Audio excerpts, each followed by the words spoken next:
Hello guys, this is video number 2 of me getting my Ishapore 2A1 in good working order. Again, most of this will be very similar for any SMLE variant. Let me start by talking to you from the future of when this video was originally recorded. Hey guys, I just needed to do a quick update after the video you're about to see. I recommend taking the firing pin out of your bolt. The safest way to do it will be to take your firing pin out before you do the rest of the process, unless you have snap caps. So if you have snap caps, already know how to take your firing pin out, etc., then I'm going to leave a subtitle below so that you can skip to the rest of the video. However, if you don't, I'll show you how to take apart your bolt. I already unthreaded it most of the way, but you just need to take your bolt head off. Okay, set that aside. Then there's a little screw in the back right there. So it's just a flathead, you'll undo that. And then move this into the fired position. I made the mistake of not undoing this tiny screw one time.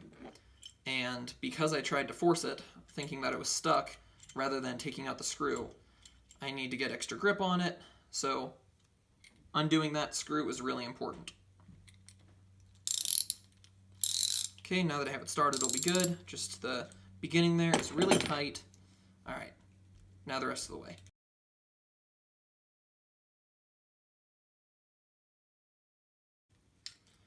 All right, firing pin and firing spring will come out. So now, for the rest of your bolt, you're not going to have a cocking piece, and you're not going to have a firing pin or spring, but you will have a normal bolt head. And since we're just testing if the rounds will feed from the magazine, this is all you need.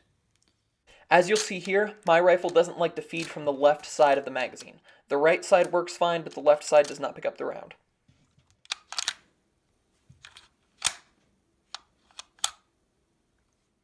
In order to fix this feeding issue, you'll want to start by taking apart your magazine, so that all you have is the body. You can remove the base plate, spring, and follower using an Allen wrench as I use it here. You can use your finger, or you could also use a banana if you're Carl from InRange TV.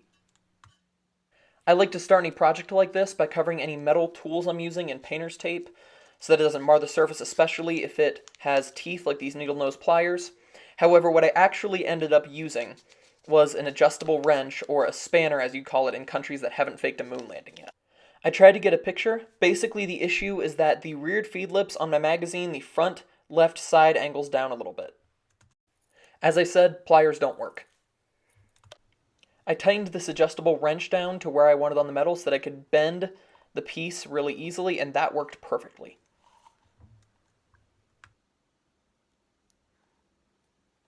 What's happening here is the tip of the round is getting stuck in the cutout where the extractor goes, and obviously that's not good either. It's pretty easy to see that the front left feed lip is bent to be too open. That may be the problem. A portion of this is just trial and error, and chances are pretty low that you will have the exact same problem that I had. So as you can see here, I'm trying to adjust the front feed lip a little bit by pushing it in. This fixed the problem to an extent, so I did take it off camera and work on it a little bit, and what I ended up having to do was readjust the back feed lip. I lifted that front part too high, so I moved it back down just a little bit, and with all of that, it started working pretty well again. I made this video because I wanted to show you the method that I used. However, the exact practice will be a little bit different from problem to problem. So what I want you to do is leave a comment below telling us where your feed malfunction was, what round you have, and what exactly you did to fix it. Another person may be very helped by your information. As always, thank you so much for watching, and please subscribe if you want to see more content like this. Coming soon, I'll be doing a video about how to fix your front sight alignment.